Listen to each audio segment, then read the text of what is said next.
بسم اللہ الرحمن الرحیم۔ میرا موضوع ہے تفسیر بیان القرآن، حضرت تھانوی، امتیازات و خصوصیات۔ دو چار لائنیں سنا کر کے اکتفا کرتا ہوں۔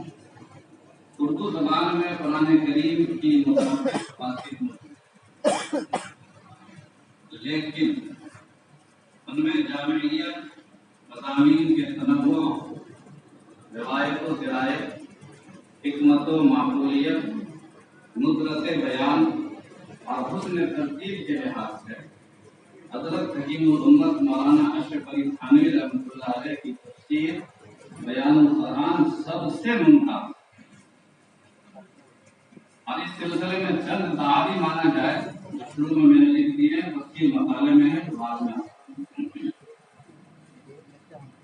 وہ ایک طرف متقدمین کی عربی تفاسیر کا خلاصہ حروف لغات، تو دوسری طرف اردو تفسیر کے نئے عہد کی سنگ بنیاد اور قرآنی مضامین کی نئی جہتوں کی دریافت۔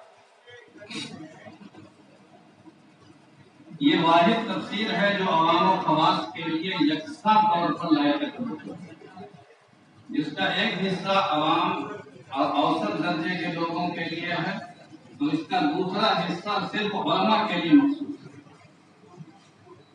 یہ تفسیر عالمانہ بھی ہے اور عارفانہ بھی۔ اس میں علماء محققین کا علمی مذاق بھی موجود ہے اور صوفیاء کاملین کا ذوق مال ہے۔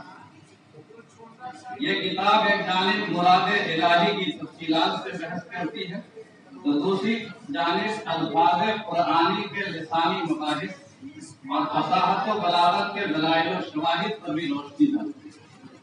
اردو زبان میں یہ پہلی تفسیر ہے جو کلام الہی کے پیغامات کو شروع سے اخیر تک مربوط طور پر پیش کرتی ہے۔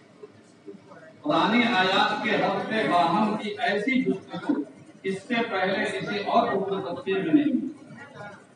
اس میں تفسیری تحقیقات بھی ہیں اور حدیث کی مستند تخریجات بھی، کلامی مسائل بھی ہیں اور جھٹی جزیات بھی۔ قرآن اور اسلام کے سلسلے میں بہت سے شکوک و شبہات کا ازالہ بھی کیا گیا۔ اس میں علم معانی کی نزاکتوں کی رعایت بھی ہے اور اردو عربی محاورات کا خط ہے۔ ترجمہ و تفسیر کے ضمن میں الفاظ و تعبیرات کا حسن انتخاب مفسر کی شان عبقریت کا ثبوت ہے۔ ایک ایک لفظ بحر بیکرا معلوم ہوتا ہے اور ایک ایک قید بہت سے سوالات کا جواب۔